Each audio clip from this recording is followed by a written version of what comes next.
everybody, and welcome back to round 11 of the FIM Motocross World Championship with me, Paul Malin, and Fly Racing's Jason Thomas. It's the Liqui Moly MXGP of Germany, MX2 Race 2 about to get underway, 30 minutes plus 2 laps. We'll go through the details of race 1 shortly, but we are in the east of the country, about 180 kilometers from Berlin. The nearest major town being Leipzig, just around 30 kilometers away. They've got an airport there and everything. Really amazing place. Tony Cairoli, though, is the most successful rider around here with 5 victories. But in MX2, we'll have a new name on the trophy because last year's winner, Maxime Renault, of course, he has moved into the MXGP category, but not riding this weekend after crashing in the qualifying race yesterday. So whoever stands on the top step this weekend in MX2 will be a new winner here for the first time. The racetrack, just under 1,600 meters long. This is what it looks like on the flat plan. From the finish line, though, the dark grey, that's Sector 1, and then as you go towards the 180 just by the 2 there, that's Sector 2, Sector 3 across the plateau, which is where the main fans are. That also includes the start, and then Sector 4 is just the other side of Liqui Moly Mountain, which is the steep hill after the start going into Turn 2, and that takes us all the way back to the finish line area. Great atmosphere here. We've had some fantastic racing as well. And before we go anywhere, let's just recap what happened in MX2 Race 2. The racetrack here had a little bit of water on the track. It'd been prepped overnight, so it was a little bit fluffy and some nice ruts were developing. But all eyes on the battle between the top 2 in the championship because Tom Vialle arrived here with an 11-point lead over Jago Geerts. So the question was, would Tom Vialle extend that lead? Would Jago Geerts close up? What about the rest of the guys? Well, this is what happened in MX2 Race 1. Not a good jump for Jago Geerts there, right on the inside with the red gloves and the yellow sleeves, so he gave the advantage straight away to Tom Vialle. Number 74, Kai de Wolf, fell at that first turn. He eventually got his way back to an 11th, but it was Vialle who led. Thibaut Benistant in the yellow around the outside was in second position. Jan Panzer from Slovenia was third. A challenge for the lead on the opening lap left Benistant just running out of real estate. He did remount, but did not lose any time or positions. But you can see how patchy the rain or the watering on the track had been. So it was pretty slippery and sketchy for the riders on the opening laps. Jago Geerts eventually found some kind of drive, made that move on Panzer to move up into third place. He then went after his teammate and Vialle.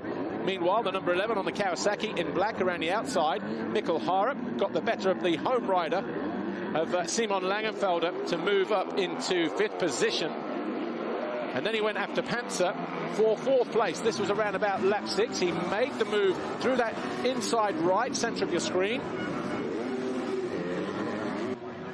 And then, a little bit further down the field, Andrea Adamo, number 80, got the better of Langenfelder as well, as he took over 6th position. Langenfelder was now down in 7th. And then, after several laps of trying, 10, 11 laps, Geerts eventually got the better of his teammate, Thibaut Benistant, to move into 2nd place. On the green Kawasaki in blue, Kevin Horgmo eventually passed, but with a little bit of a tap as well on Langenfelder to move into 5th, and then eventually 6th and then 5th with this pass on Adamo. Eventually got himself into 4th place. But final lap. All eyes on the battle here. A slight mistake for Vialle allowed Geerts to get close, but it was Vialle who crossed the line for his 10th win of the season. Geerts was 2nd, Benistant, Harup and Panzer, your top 5. In a moment, we will go down to Lisa.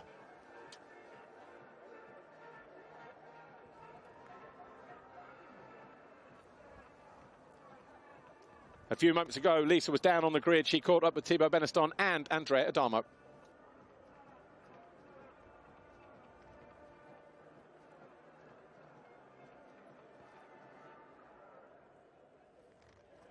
We are almost ready for the penultimate race of the day, MX2 Race 2, but let's catch up with a couple of the guys from that first race, the first being Andrea Adamo. Yeah, in that first race, you looked good. You were pretty aggressive. You had a sense of urgency. You finished P7, but on the whole, Andrea, you looked really comfortable out there. How are you feeling?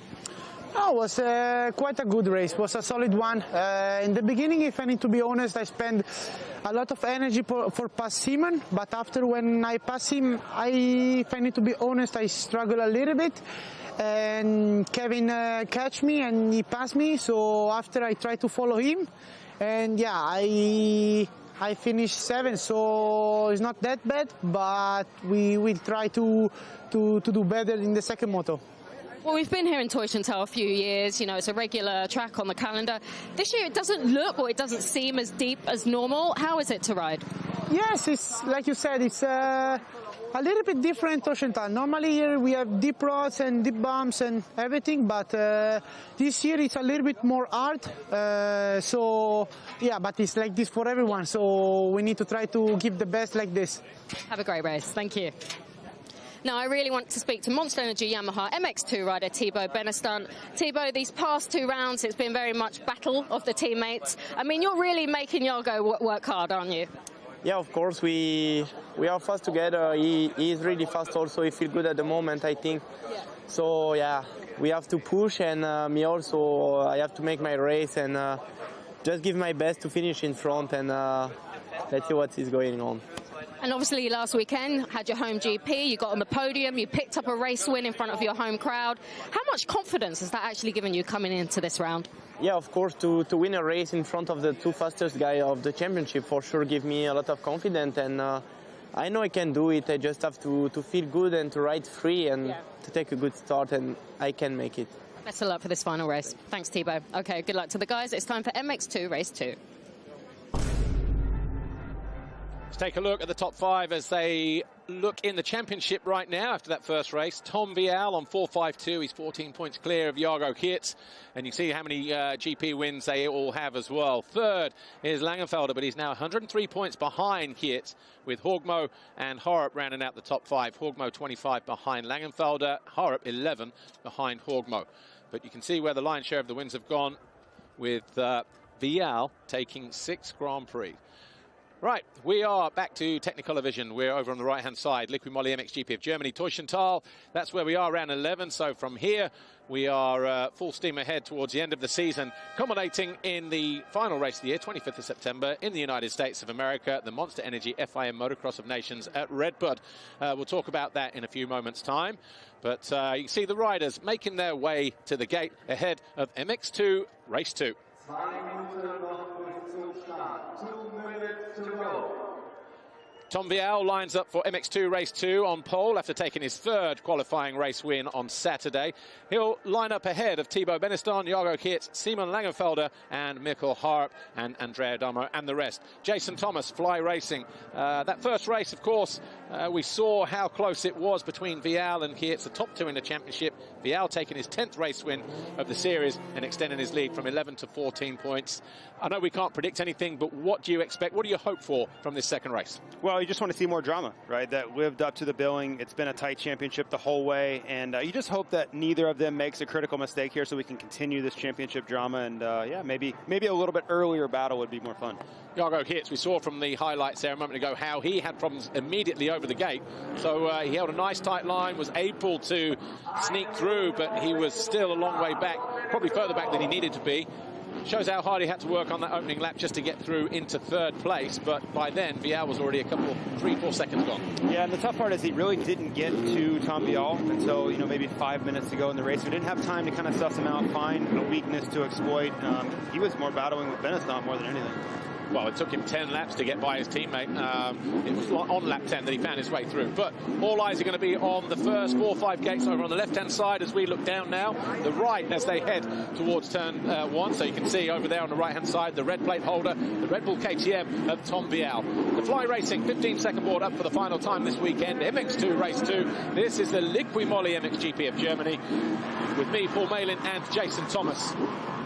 5-second board will turn. The usual rules apply then. Heads down, revs up, get a good start. Don't spin up on the gate where the Monster Energy logo is.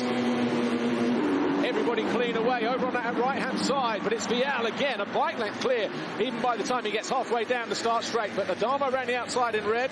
as riders utilise that bank. A clean getaway this time for Kaida Wolf, but it's Benistant in second, Adamo number 8 in third, Geerts in fourth, and then the second rider in red, the homeboy Langenfelder. But an early challenge for the lead coming here, just as we saw on lap 1 a week ago in France. And Benistant does exactly the same as he did to Vialle at home. This time he does it in Germany. It's Vialle all the way to the outside. No return there. Benistant leads. Yeah, this is you know, a much better start for Geerts. He can at least see Vialle in this opening lap. He needs to clear Adamo quickly and head off after both he and his teammate. Clearing Adamo quickly for Jago Geerts. Easier said than done. Over the finish line, though, at the first time of asking, it is Benistant who leads, the 198. The 28 of Vialle, then Adamo in red for Gas, and then Jago Geerts in fourth. Simon Langenfelder, the German, in fifth place. The second of the red riders. In fact, he's already losing positions. He goes wide in that bottom corner, and he's just ahead of Horgmo now. No, so in sixth place. So Harp is already on the charge. Geerts needs to strike. He needs to strike now. Can he do it at the end of this next straight onto the plateau? Adamo knows he's there. He's had a cheeky look to the inside. He closes down the Belgian at the top of the hill. Yeah, really frustrating for Geerts there to get squeezed. He knows how critical these early laps are. The upside, though, is it's Benistant out front and not Vialle, so Vialle's not going to disappear into the distance.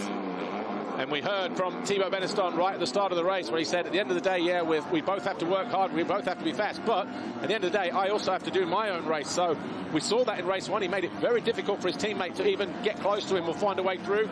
But eventually, Geerts did get through into second, but just didn't have enough time. Hard and slick on this part of the racetrack where they come into land there and then turn left over that corner tabletop. This is back in turn 1. We go right, left. There's that long sweeping turn that they were on just a few moments ago. And Geerts, a good drive up the inside. Can't get up the inside of Adamo, but he may just make the pass stick the other side of the Liqui Moly mountain. He goes to the inside. The faster line is around the outside, though. And Adamo stays there in third place. Yeah, Adamo playing defense, which he's supposed to do. It's just a really frustrating dynamic for Geerts there. Langenfelder also finding his way past Harp that time around as well. So picking up pieces that he lost in race 1, in lap 1. He now moves back into fifth position. There is the 5:16.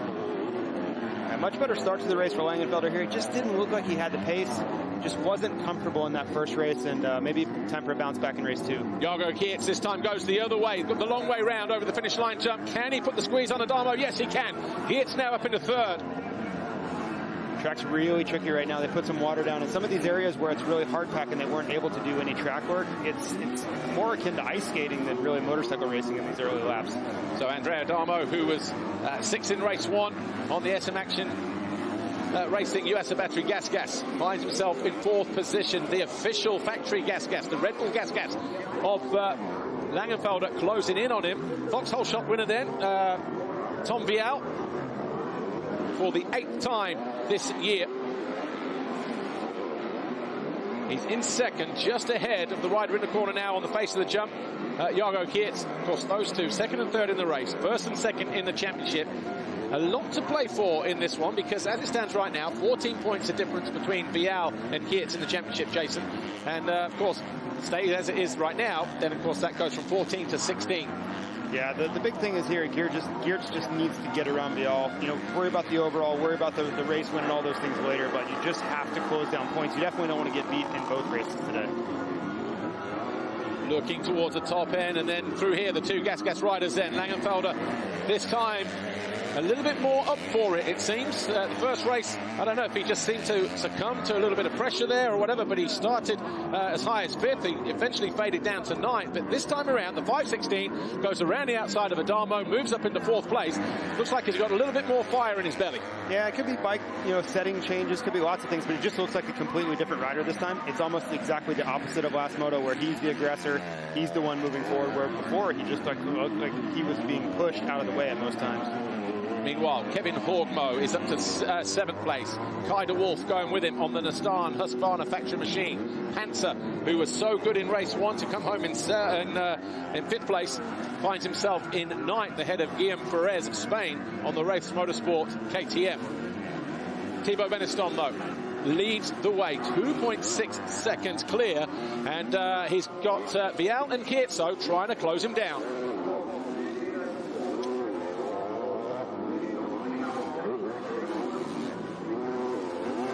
Meanwhile, just a little bit further back, here is Langenfelder. He's broken free from the number 80 of Adamo. But Harrop all over the back of the Italian, and Horgmo right there as well. And be interesting to see how Adamo deals with this.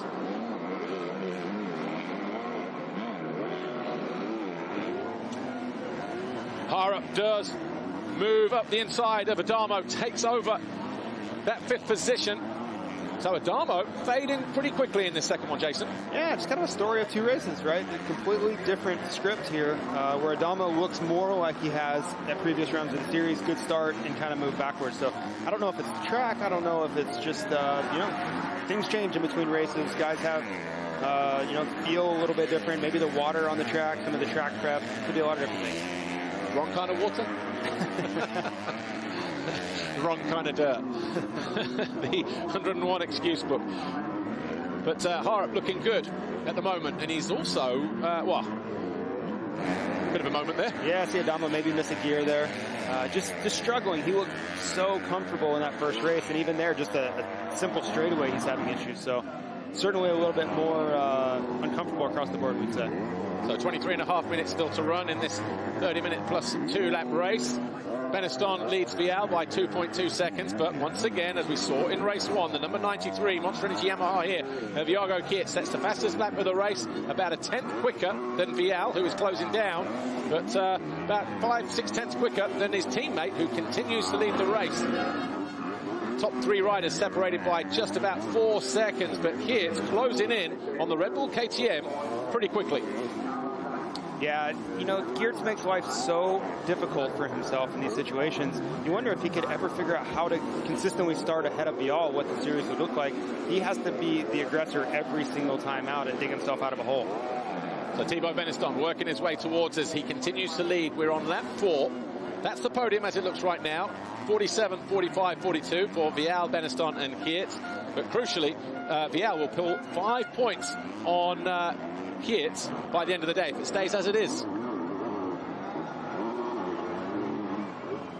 Right in front of the main fans on that plateau, Thibaut Benistant, just over 20 minutes remaining in this second MX2 race, doing what he did in France a week ago, getting off to a flying start, finding his way past Tom Vialle to take over the lead, and the 2 Frenchmen first and second. On that day, though, Vialle fell from second and eventually came home in 3rd place, but he will not want to make the same mistake this time around. And a rider who can't afford to make any mistakes, Jago Geerts, as he tries to close down the gap between himself and Vialle, but already given himself a lot of work to do. Jason Thomas, Fly Racing. At the moment, Thibaut Benistant doing everything he needs to do. So too is Tom Vialle, just being 1 step ahead of his rival. Yeah, and I'm really noticing a change in between race 1 and race 2 with the lines. The first moto, it seemed like they were really pushing the outsides, trying to carry momentum. In this moto, I don't know if it's because the track is more prepared. They're really sticking to the insides and trying to shorten the racetrack up.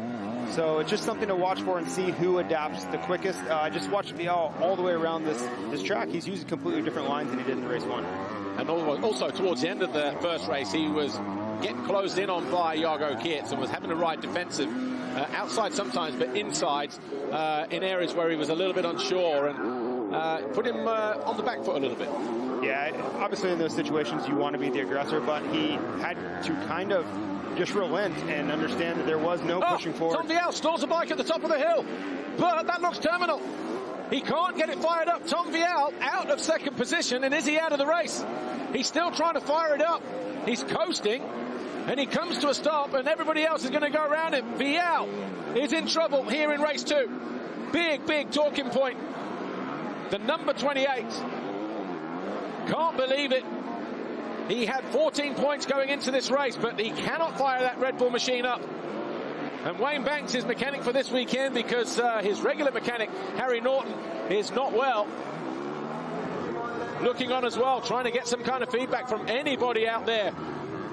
I can't imagine he's out of fuel because we are right at the start of the race, but for that battery not to tick over, that has to be something major electrical, Jason. Yeah, and it's one of those things where, you know, they're trying to get these bikes to be as light as possible, and that often means that they're running a very small battery for the starting, and if something goes wrong, I've seen that happen time and time again where they don't have enough power to restart. Even if there's not a terminal problem, they don't have enough power to restart, so it certainly looked like something is, gone very, very wrong with that KTM. So we have a Yamaha 1-2, Benistant and Geerts, but as they cross the line next time around, at the end of this 5th lap, we will see a swing at the top of the championship standings. And what is turning out to be a dramatic round here in Germany, round 11. Yeah, something's going on with Adamo's bike there. He's motioning the mechanic. He raised his hand going down the straightaway. So, yeah, high drama with the motorcycles in race 2. And 25, 26 degrees. Yeah, Tom Vialle out of the race. He pushes the bike back. It will not start. There is nothing more Vialle can do. And obviously KTM and Husqvarna, Gas all part of the same group, and when something happens like that, it all puts everybody on the back foot. Oh, what's gone wrong? Are we having to watch out as well? Yeah, is it a systemic problem? Is it a batch of parts that were built incorrectly? Everybody that's on an Austrian brand right now is a little bit more nervous than they were a lap ago. Simon Langenfelder then in 3rd place on that Red Bull Gas. Mikkel Hart trying to find his way past the German, though. The rider from Denmark got a lot of support here. Even if he stays where he is, he's going to be 3rd overall all of a sudden with 2 4th place finishes. But he would like to find his way past Langenfelder, get another top 3 in the race to be able to stand on that 3rd step of the podium. He's already experienced it 3 times in succession this year, round 3, 4 and 5, Argentina, Portugal, and at Trentino in Italy. It's crazy how quickly things can change. I thought we had a really established podium, and you know the top 3 were clearly the best 3 of the day, and then all of a sudden things happen and Harp could be there. So Harp then still giving chase. He's actually had a solid weekend, hasn't he, number 11, because up there in around the time positions in the qualifying race he wasn't so bad, but good recovery in race 1 to come home in 4th. He started around about 7th or 8th on the opening lap. Here he is now challenging Langenfelder for 3rd. He's already on the podium, but he'd love to make it stick with a pass here on the German in front of his home fans. Lap 6 complete.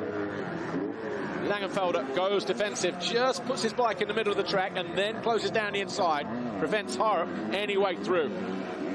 Even if he gives up position here, this has been such a better ride for Langenfelder. Has to feel better confidence-wise and moving forward. That race 1 just was way out of character. Will Hart find his way? Well, we thought on several occasions in race 1 he'd go to the outside, but he favours that inside line up on the pegs, lets the back end do all the work, might not get through here, and that's why. Aggressive riding that from Langenfelder as he closes down the door and then keeps him to the outside. Definitely got a lot going on underneath that helmet, the 516. But Hart switches to the outside this time around. Can't get over the inside, but he will have the commanding line here, and Hart will move into 3rd. And he does. Firm but fair by the number 11. Yeah, you just got to, you know, kind of close the line off there and establish it. Langenfelder's going to try to fight back here, but it's really challenging when you're trying to pass somebody and they chop your front end off like that. I'm sure Harp didn't take kindly to that, and he just needs to clear him and get away, and then he can ride less defensively and kind of worry about going forward. Just thinking about that Vialle moment where he stalled coming out of the turn just before that Liqui Moly. The bike stopped before he hit the takeoff. If you're on the takeoff point and you then want to blip and it goes, you're over the bars at that point right there. Yeah, that could have been much worse. As bad as it was, championship-wise and everything else, it could have been so much worse if it was in the wrong section of the racetrack. As it stands right now, with Benistant leading and Geerts taking that 2nd position away from the now out of the race Tom Vialle. Geerts on 460. Vialle 8 points behind him in the championship. The championship lead will change hands today once again if things stay as they are. So here we are again. If you are Yamaha, do you do anything about this? Do you let Benistant go win, or do you take those extra couple of points that are on the table here?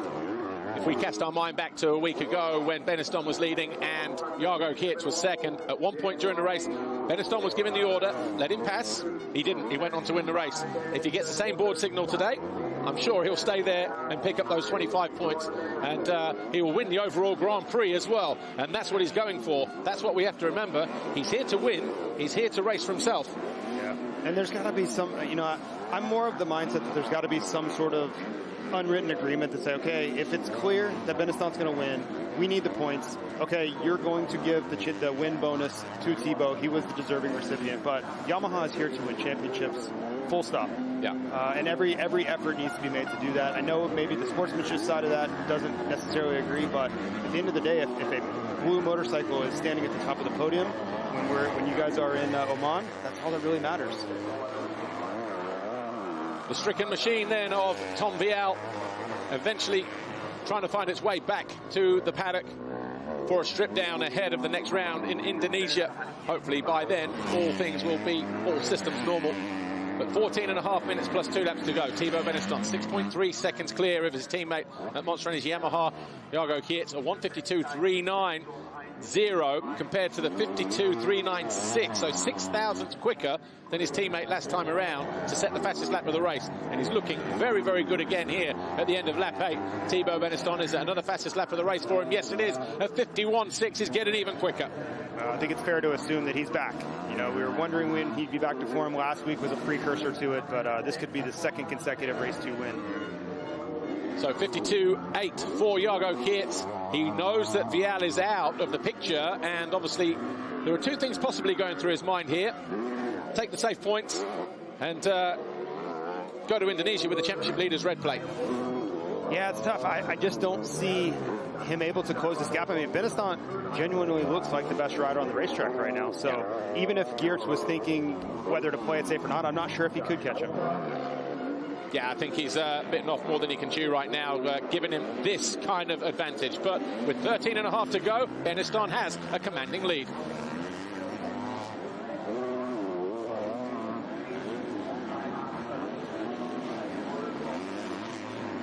Thibaut Benistant then circulating up onto the plateau. Been a fantastic ride for him. He struck early to get past Tom Vialle, just like he did a week ago in Race 2 at his home round in France. And he's leading the way here, 7 seconds over his teammate Jago Geerts. Harup is about 9.8, well, 10 seconds behind him in third place. Then Langenfelder 2 seconds further back. And then Horgmo, Adamo, Panzer, Stauffer, Perez, and Rubini. Remember last year in the the epic battle that we saw in the MXGP World Championship.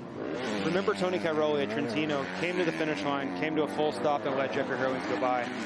I'm not saying it's to that point. It's still, there's a lot of rounds, a lot of racing left, but that thought has to be going through the minds of Yamaha right now. Every point, you can tell that where the series is headed, every point is going to count. These guys are too close in talent and ability for it to really separate, barring injury. But at the same time, the one thing that separates motocross from other sports, let's say, like Formula One, they are free to race. And we are only at the halfway stage. A lot can happen. Thibaut Benistant might not get this opportunity again this year to be in such a strong position to win the overall Grand Prix. I highly doubt that. Yeah. But at the same time, this is going to be a moment that, let him have his victory. He's worked for it. He's earned it. And, that's that. You can't take that away from him. But he has to pull over to yield, to give the top step to Jago, and lose that opportunity to stand on the top step of the podium and hear that national anthem. I think there will be a very sulky Frenchman under the ask. It is a big ask. It's a massive ask. You cast your mind to Supercross. Who would do it in Supercross? Not too many people. 11.5 minutes plus 2 to go. MX2 Race 2. Here's Jago Geerts. He's about 8.5 seconds now behind his teammate Thibaut Benistant. Clearly going for the safest option on a circuit that not looking comfortable on at the moment. Doesn't seem to have the same kind of pace as his French teammate. But we were just having a discussion a moment ago in terms of would you be fool enough to let your teammate by and give up the opportunity? But in America, you probably would be asking the same question. Who would give up the top step of the podium in an AMA Supercross, for instance? Probably not many. Not many, no. And I think when you're watching Jago here, all the urgency is completely gone from his riding. You can tell that he, at all costs, cannot afford to crash out of this race. He needs to absorb every point that Tom Vialle has given him. And for Benistant, he's just going for the win, right? He can ride carefree. He has no championship pressure. All the other thoughts are on the mind of Jago Geerts now. He's doing math in his head and just thinking about what the championship picture looks like leaving Deutschland. Yeah, I mean, he started the day 9th overall, 2 behind Stefan Rubini. He starts race 2 in 8th place, only 2 behind Isaac Gifting, and at the moment he's moving up to 7th place. So it's been a good day at the office. He's on the course and on the verge of taking his first overall Grand Prix victory, the number 198 Thibaut Benistant of France, and he's going to close himself up closer to the top 5 in the championship. Tom Vialle last year had an up and down season, and he still came back. You know, he had those injuries at the beginning of the year, and then all of a sudden he came back and finished 3rd in the championship. So that's got to be the aim for someone like Benistant. Yeah, and I think it's just about race wins too. You know, the points will take care of themselves. You kind of look up at the board at the end of the year and say, how do we do? But these race wins mean everything. There are, you know, contract considerations, his future in the sport, right? As how do these brands view him? Do they view him as the next MX2 world champion? And tell you what, if he continues riding like this, that will be the base case for him. So just under 9.5 minutes to go. To give you a quick rundown of the top 10, then Thibaut Benistant leads.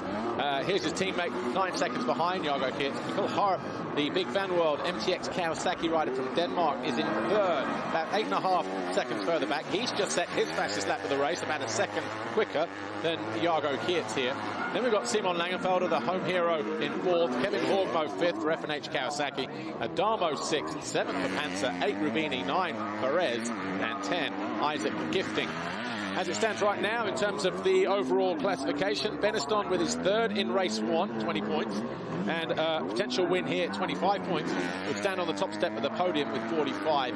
Geerts, 2 seconds, 2 lots of 22, would be 2nd overall, 1 point behind his teammate, who at this stage, Geerts doesn't consider him a threat for the championship. But Harp will be on the podium for the 4th time this year if he stays where he is for the Big Van World MTX Kawasaki squad. This is Harp on screen now, and another solid ride for Harp after 1 or 2 rounds up and down in the wilderness. The last 5 rounds, in fact. Yeah, and he's really moved forward all day, right? It had been a quiet story all afternoon because all the focus was on the front group, but if you've really watched him throughout the weekend, as you mentioned, it's really been a positive thing where I don't even know if he's been passed all weekend. You know, mediocre starts and move forward has really been the story for him. Yeah, he started just outside of the top 5 or 6 in race 1. He found his way past Langenfelder, Panzer, just to get 4th, because obviously by then Vialle, Geerts and Benistant were already gone. But here he is again in 3rd place. He's found his way past Langenfelder to move into that 3rd position. And he's looking very comfortable there as well. Lap times last time around for him, 52.8. Again, quicker than Geerts. But with 7.5 minutes to go, he needs to be making a 2nd a lap to find his way past and into 2nd place. Tall order at the moment, you would say, Jason Thomas? I would imagine Jago has him marked. He knows exactly where Mikkel Harp is on the racetrack, and he will just manage it. If Harp starts to close the gap a little bit too much, then Jago will put in a little bit more effort to lower his lap time and accordingly. But I think Jago right now is trying to minimize as much risk as possible. The track is still really treacherous. You know, we haven't seen the big crashes, but you can see that the front end and the rear end both stepping out all the way around the racetrack. So Jago is just trying to be probably very careful. And you see the stones just lying on the surface, going through that right-left S-bend before they re-emerge on turn 1, and actually all the way through turn 1 up towards Liqui Moly Mountain, just laying on the top. You know those things when you're behind these bikes. Shoot up off the rear wheel, just batter your body, but no such problems for Harp, but just a testament as to how difficult the track is. And he is running as the fastest rider on track, 52.8. Last time around, Benistant 53.3. Geerts now 53.6. What's it going to be this time around for Harp? Is he going to be in the 52s still? 53.4, but still there within touching distance. So everybody pretty much the same now. That gap stationary at about 7 seconds between 2nd and 3rd place. Mikkel Harp here. And he actually said, just I think it was before the first race when Lisa went down and did the pre-grid interview with him, he actually thought the track was quite cool as well. He had a good flow on it. So obviously actions speak louder than words, and here he is getting ready to stand on the 3rd step of the podium. Well, this has to be great for his confidence. You know, a little mistake there, but even if he's not able to catch Geerts, which I would say is unlikely, him being able to close the gap down on Geerts, who will be your points leader if we leave here in this current situation, that's a big step, right? To be able to lay your head down tonight and go, I was catching the points leader today, is a big thing, right? And that's perspective. Jago would say, well, I was just managing the race and making sure I didn't crash. Mikkel Harp's going to say, well, I was just faster than you today. it's irrelevant, but in the end, Harup's going to gain a lot of confidence from it. Thibaut Benistant just over the mountain there, picking off a back marker as he looks seemingly in cruise mode here on his way to his second race win of the season. Remember, for people joining us for the first time, he missed the first few races, the first 3 rounds, and the last 3 rounds of the championship as well because of knee surgery during the winter. So he came back in Portugal round 4, had a couple of rough starts, but then all of a sudden, it wasn't long before he got a 3rd place in the second race in Trentino, a 3rd in Latvia, 2 thirds in Sardinia, and all of a sudden it's going to be back-to-back second race wins, France, and now here. Well, and he has this racetrack really figured out right now. You see him kind of hopping and skipping over jumps. You see him carrying momentum through some of the slower sections, really opening the racetrack up. This is kind of how you're supposed to ride it. Tim Geiser looks the same way in MXGP. So 4:20 to go. Benistant still leads MX2 Race 2.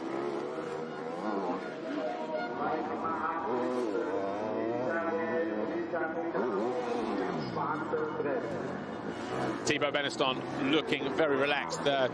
Typical flamboyant French style of riding, and riding without a care in the world. He actually looks, Jason Thomas, like he's on a training run. Well, he does, and he looks like he's actually having fun. The track is far less easy than he's making it look. I can promise you, if we went back to some of the back markers, I think you'd get a much better idea of how difficult this racetrack is. But this is a phenomenal ride from him. He looks the part of being your race winner. This is the best maybe we've seen him in maybe ever. Yeah, and in terms of manufacturer wins, Yamaha have 9 around here at the moment, and but you know, just looking at last year, Maxime Renault victorious in MX2 for the same team. He's also French. Thibaut Benistant, French, same team. It's going to be back-to-back wins for French riders, same team in this MX2 Grand Prix. Watching this line here, he comes on their outside, carries momentum, hops to the outside, right? He's not slowing down at all. And you saw Vialle earlier before he had the mechanical. He was coming to a complete stop over that section. It's those little things that add up to a really low lap time. Actually, can we just get a replay of right at the end, going into that turn 4, just before pit lane, how he just picks the front wheel up through those ruts as well, because instead of hitting those braking bumps, so 2 areas in quick succession where Benistant is very, very quick and very smooth. Watch this here, just before this corner here. So just coming into the braking zone, actually. But just picking up his front wheel. So we'll get it next time. Anyway, here is...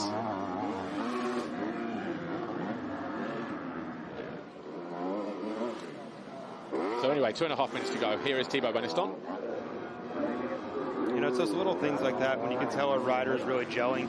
You know, it's subtleties, but if you're looking for a 10th here, a 10th there at the end of the lap, you're a full second quicker than someone. You're wondering, how does that happen? So, you know, picking up the front wheel, hopping over bumps here and there, all adds up. And a lot of that is also, I know we're on a hard pack, but riding and wheeling through those bumps, that's very Dutch, very Belgian, you know, with their sand riding prowess and expertise. And obviously he's been based in Holland and Belgium for the last 2 or 3 years with the teams that he's ridden for. So no surprise just to sit there and go, right, rather than hit those things front end first and have instability, rather hit everything on the back wheel and let the back end soak it up. It's a much smoother, softer ride. Here's Jago Geerts. 9 seconds adrift at the moment. He's going to lead the championship, leaving here to Indonesia.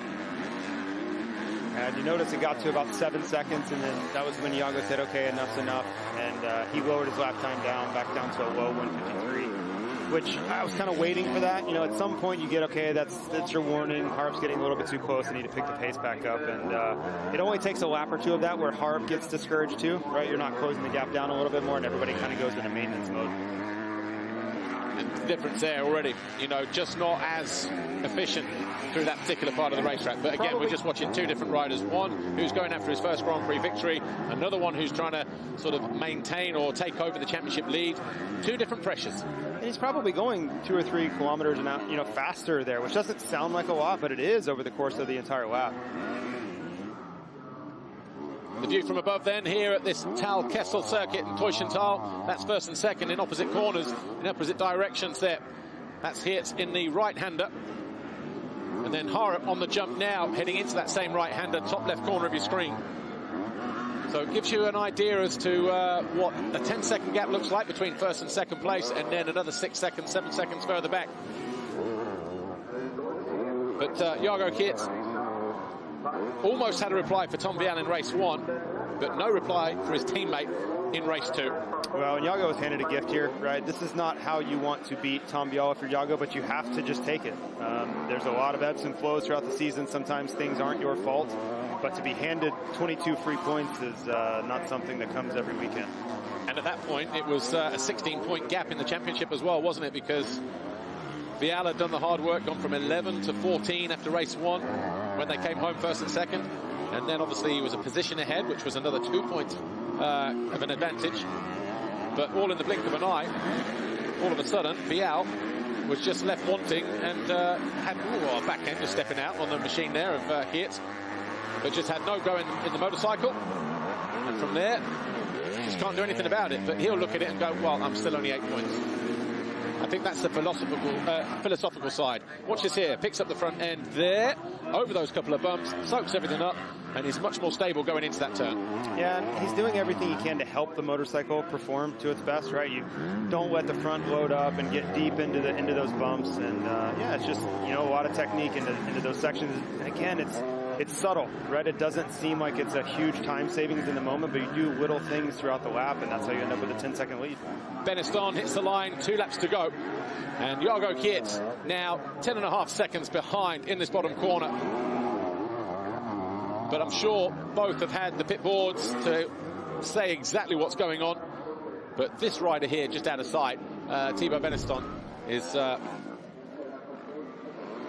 just a slight getaway there, but nothing too sort of spooky, if you like, too scary for Geerts. But a fantastic ride for Thibaut Benistant. We saw it in the wet last week. Well, wetter conditions. Okay, just chucks himself in that turn. Riding on rails and just without a care in the world. See those little mistakes from Geerts like that, and I always picture where Geerts' mind is. It's really hard to stay focused when you're kind of in no man's land. You don't have anything to focus on right in front of you, and all of this championship, the dynamic just changed completely. It's hard to stay focused on exactly what you're doing, and that's what I kind of attribute those little mistakes from Geerts. He's not fully focused on the moment right now. Has 3 race wins under his belt so far in his MX2 career. On course for making it win number 4 and the second one this season. And what's his 27th Grand Prix start here in Germany. The former 125/250 European champion. Just over a lap to go. And he's on course for taking his first overall Grand Prix victory in the MX2 category. And you see why. Just those last couple of corners, including this one here, just keeping that momentum going, keeping that flow. He is on a different planet right now. Yeah, it's tough to do it much better than that. It'll be interesting as we transition into the MXGP race. Are any of those guys picking up on that line, and will they be able to utilize it in their race? 1 to go then for Thibaut Benistant.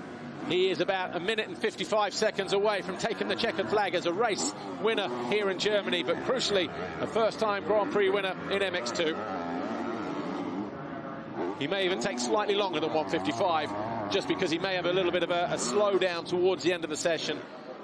Not too much on this part of the lap, I don't think, because obviously when you switch off too much, Jason Thomas, you know that's when the mistakes can creep in. You're just thinking about the podium speech or whatever else it is. You just lose that same kind of intensity and therefore the concentration that's kept you there for the last 17 laps. Yeah, he just looks fully locked in right now. You know, sometimes guys win races or win individual, you know, out in the afternoon and kind of back into it. They don't look like they were their best self. I don't know how much better you can do it than Benistant was today in race 2. That's about as good as you can draw it up. Yeah, he was disappointed in France to, I think it was a 9th in race 1, wasn't it? An 8th. And he came away with the victory in the second race, but he'd been fast all weekend there as well, maybe buoyed by the home crowd. But that race win and getting on the podium in front of the home fans has definitely changed his mental and state and his psyche coming into Germany, because he's been quick all weekend. And to come away with this victory in race 2. Okay, we don't know what kind of challenge Tom Vialle would have put up, but he was already starting to drop back and letting Benistant have his own way. Well, think about that race when he got a Majora, right? We were wondering, was that the beginning of something? And it's taken all of this time to really get back to that, Yeah. right? He's find that form again and be the guy that can go out and have race wins.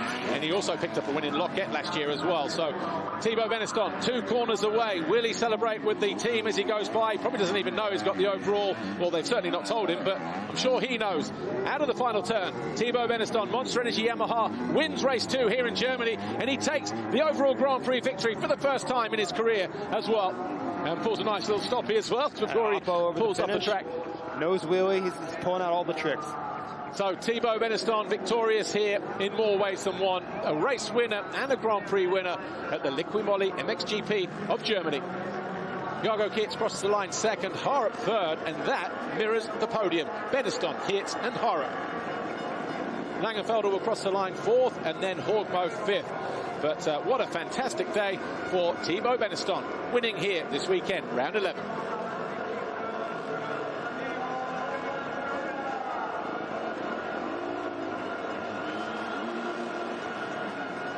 Fans appreciate the efforts of Simon Langenfelder, who will be 5th overall this weekend with a 9th and a 4th. And there is the German celebrating in front of the home fans. His first, well, I was going to say it's his first MX2 GP here, but he rode here last year, didn't he? Benistant wins race 2, though. And I'm sure we'll catch up with our Grand Prix winner in just a few moments' time. But a 3rd and a 1st for his first Grand Prix win. 45 points. And it's going to be a Monster Energy Yamaha 1-2. And here is our Grand Prix winner, our new Grand Prix winner, speaking to Thibaut. Thibaut Benistant, massive congratulations. Your 2nd race win to get you your very first MX2 overall victory. Yeah, I'm really happy. I was waiting this for a long time now. I know I can do it until now, but was really difficult. The guys are really sharp, and after the injury it was difficult to come back at 100%, but finally I'm really close from it, and I'm really happy. And I want to say thanks to all the people in my back who make the rehab with me and who believe in me, and the team and Yamaha is exceptional. Great job today. Thank you.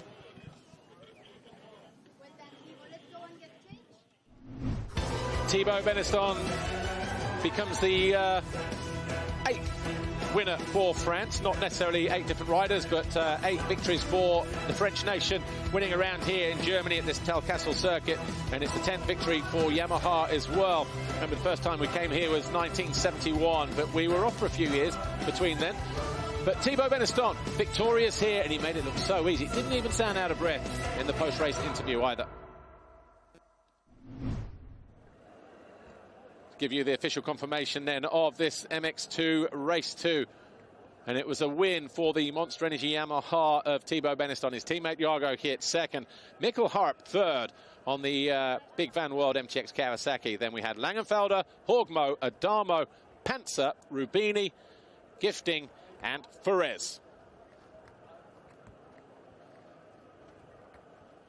Rounding out the top 10, then Guillaume Ferez with Kai de Wolf, Tom Guyon, Peter Pollock and Kai Karsmakers.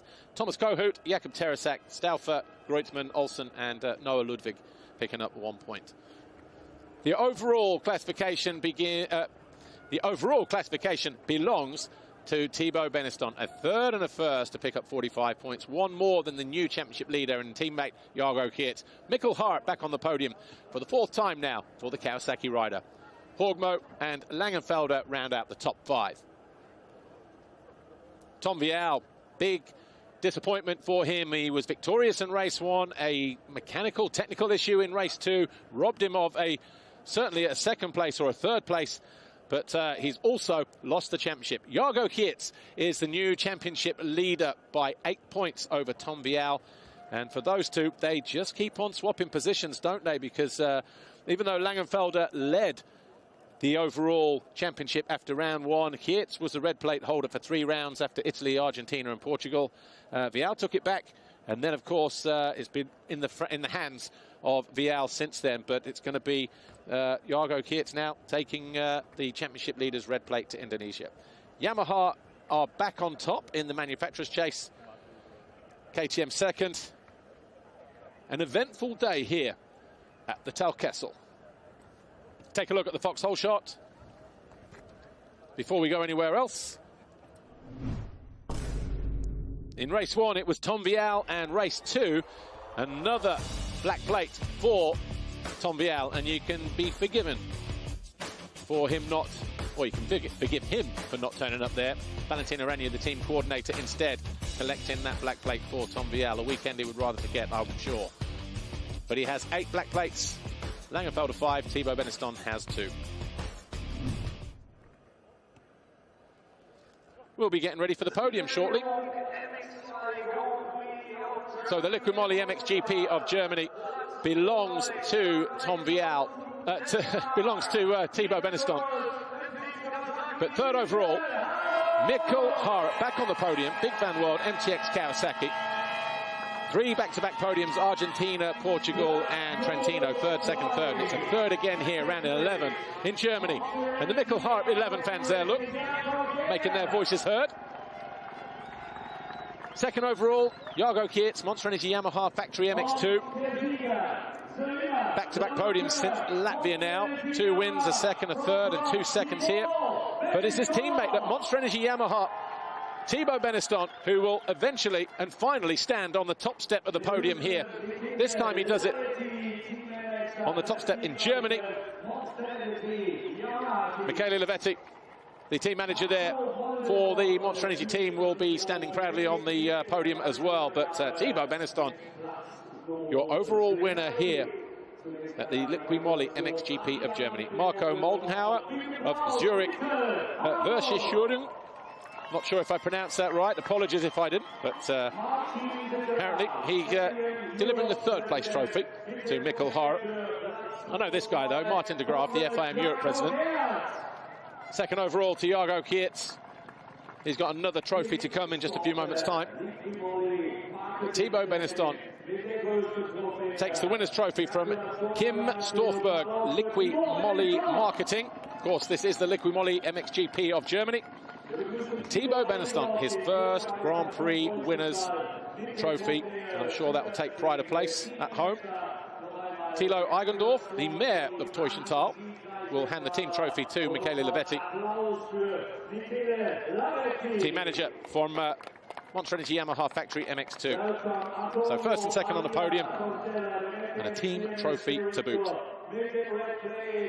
But Antonio Aliaputella, the FIM CMS director, hands the championship leader's red plate to Jago Geerts. He's back in control of the MX2 Championship as we head to Indonesia. So trophies and all of that taken care of, but your top 3, Thibaut Benistant, Jago Geerts and Mikkel Harup here in Germany.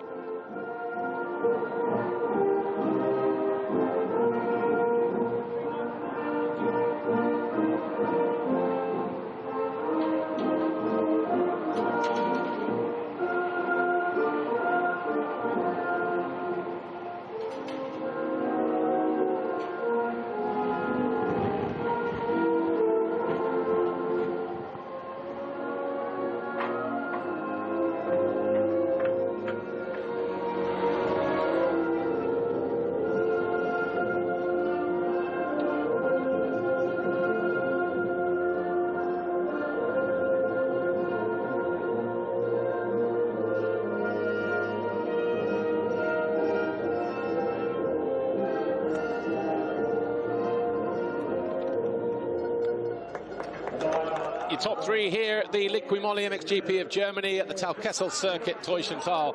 Thibaut Benistant wins his first MX2 Grand Prix with a third and a first. Jago Geerts takes 2 seconds, a second overall. Mikkel Harup third with a fourth and a third. We'll talk to the top 3 just the other side of these race highlights.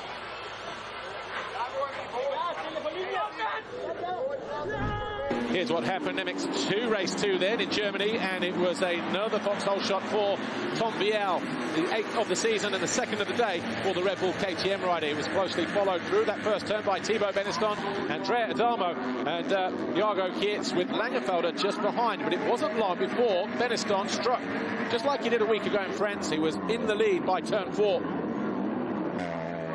Harup got caught napping as Langenfelder went through into 5th position early on. And then Geerts started to dig in. He went around the outside of Adamo to take over 3rd. He then went after Vialle and Benistant. Langenfelder also got the better of the number 80 as he went into 4th position. That's where he would remain until the flag, but it was Harp who was on the charge. That move on Adamo, and then the big drama. Tom Vialle just cruising down the hill out of 2nd position. Tom Vialle was just parked there. He could not get that Red Bull KTM fired up. He would not score points. Meanwhile, Mikkel Harp got himself up the inside of Simon Langenfelder to move into 3rd place. But as long as he sat there in 2nd, Jago Geerts was going to be the new championship leader. There was nothing he could do about his teammate, though, who was victorious by more than 10 seconds in the 2nd race to win the overall Grand Prix. Thibaut Benistant, first ever MX2 overall victory, and it's well deserved. You're clearly riding on confidence, 2 solid races. You made it look easy. You looked so relaxed out there. Yeah, I'm really proud. It's the first overall win. First moto I was feeling a little bit tight. I was not bad, but not like I can ride usually. Second moto I start again really good, and I arrived to pass directly, and yeah, I was pushing on the beginning and then just tried to relax myself, and I arrived to make a small gap and to manage it. So I'm really happy about this race and this weekend. Thanks everyone. Thanks, Thibaut. 2nd overall today we have Jago Geerts. Jago, 2 different races for you. That first race, pretty frustrating, pushing, maybe ran out of time. Race 2, it looked like when you heard the news about Vialle, you kind of like backed off the pace a little bit, playing it safe. But you know, you got an 8 points gap now. Yeah, I'm quite happy with 2 2nd places today. I didn't really feel comfortable on the track the whole weekend. So the first heat was actually, I was really surprised that I was so fast. And just ran out of time, so I was quite pissed about on myself. But 2nd heat wasn't really feeling it, and then Tom I think had a bike problem or something, so I just came home in 2nd, and yeah, that's it. Great job, thanks Jago. 3rd overall today we have Mikkel Harp. Mikkel, good to see you on the podium again. You look really comfortable. Race 1, good recovery. Race 2 on a charge, really solid result. 3rd podium for you. 4th. 4th, yeah. 4th. Well, I just charged through the pack both motos, and I felt good out there. Of course, unfortunate for Tom, but you know, take all the points I can get, and super pumped to be back up on the podium. It's been a tough couple of rounds, so it's nice to bounce back, and it gives me definitely some confidence going on forward. Thanks, Mikkel. 3rd overall then for Mikkel Harp and the Big Van World MTX Kawasaki squad here in Germany, and his 4th podium visit of the campaign. Great weekend for him, and quite a few people travelling south just over the border from Denmark into Germany to be here to witness it as well. Jago Geerts, 2nd overall, had to play 2nd fiddle to his teammate this weekend, Thibaut Benistant, who was victorious in that 2nd race, but he does take over the championship leader's red plate by the tune of 8 points. But Thibaut Benistant, before we disappear, Jason Thomas, what a fantastic ride for him. To watch him ride the way that he did was just an absolute joy to watch. Well, it shows you the potential that he has. I mean, we could be watching a future, MX2 world champion there. If he finds the form like that consistently, good luck to everybody else. Well, Thibaut Benistant then here in Germany, the winner with a 3rd and a 1st for his first ever MX2 Grand Prix victory. Jason and I will be back in about a minute and a half's time, so rejoin us if you can for MXGP Race 2. We'll see you then.